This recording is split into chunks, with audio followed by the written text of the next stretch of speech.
She was a freshman girl in love with a senior high school boy until one night she goes out to meet him, but she never returns. Join me in this episode of Rest in Peace as we pay tribute to Danielle Locklear. Till he returns or calls me home, here in the power of Christ I stand.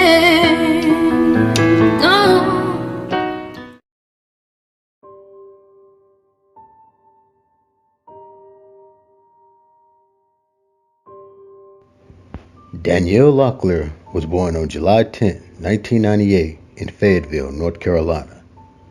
Described by many that knew her, she was a kind, beautiful, vivacious, fun-loving girl without an enemy in the world. But besides that, according to Danielle's mother, Rona Fowler, she was a mischievous firecracker from time to time, which that's to be expected in budding teenagers.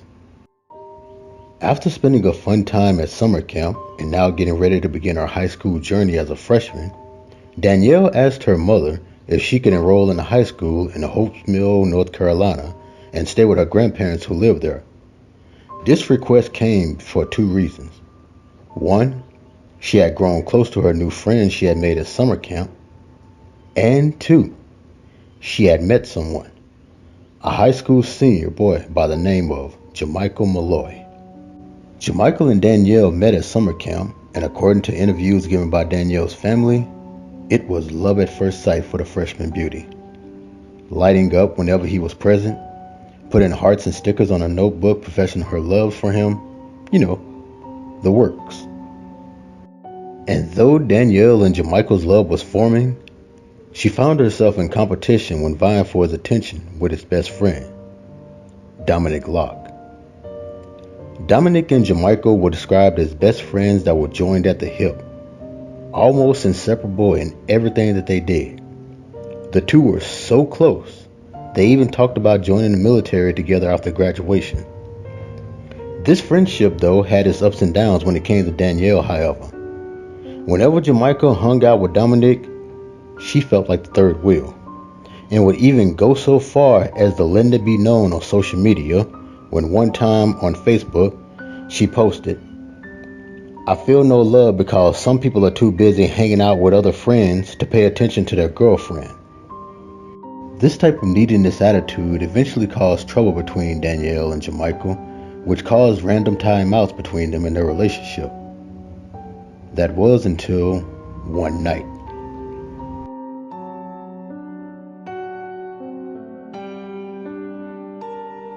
On March 11, 2014, Danielle's mom got a call saying that she was missing.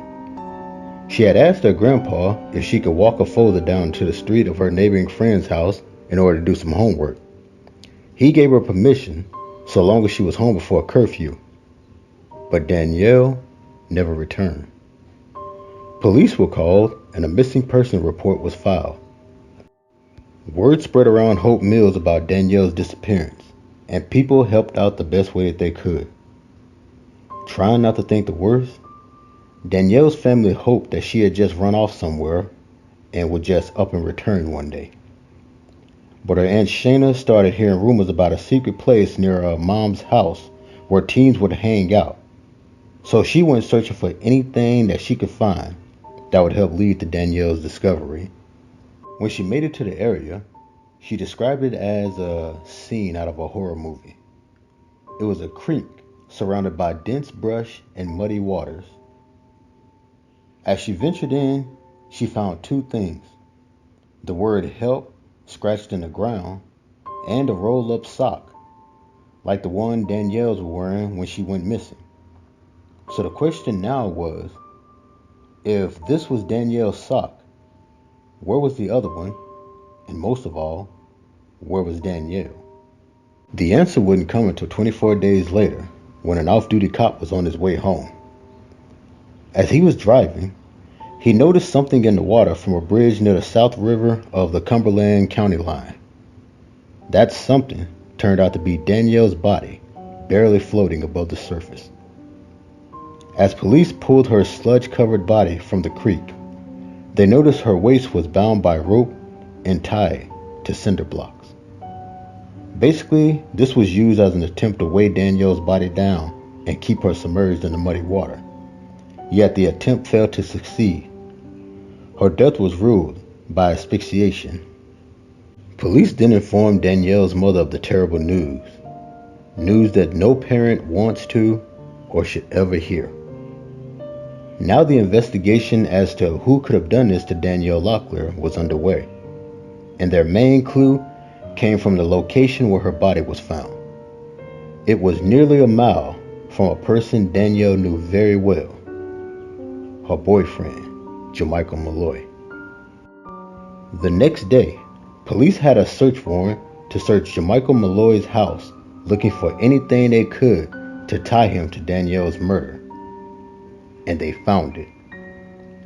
The rope they had found matched the kind that was wrapped around Danielle's body, as well as the cinder blocks used to weigh her down in the creek.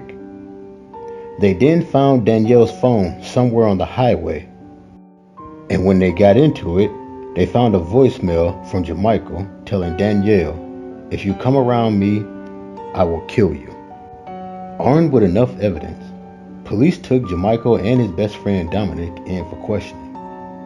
It was there where the truth was finally revealed.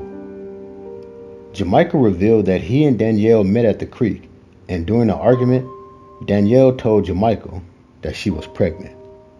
Of course, this was proven to be false during her autopsy.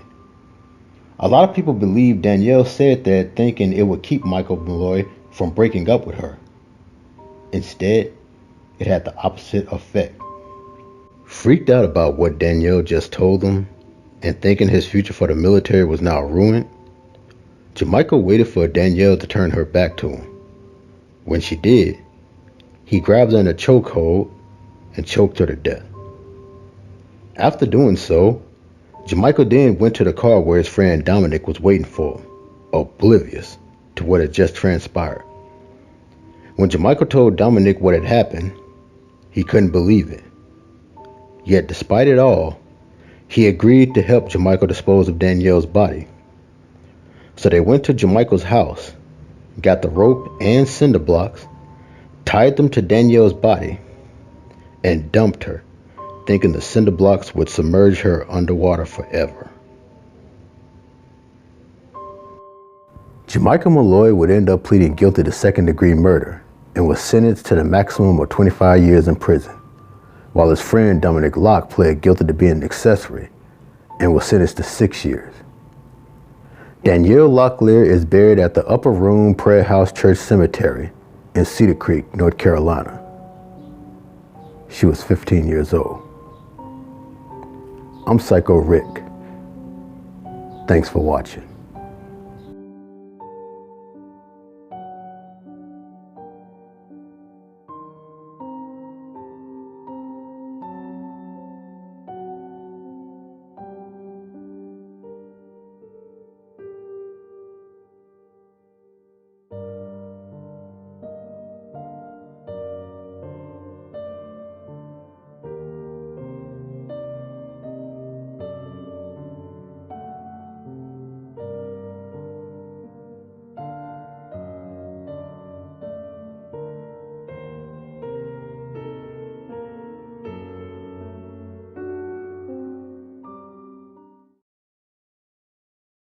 Till he returns or calls me home, here in the power of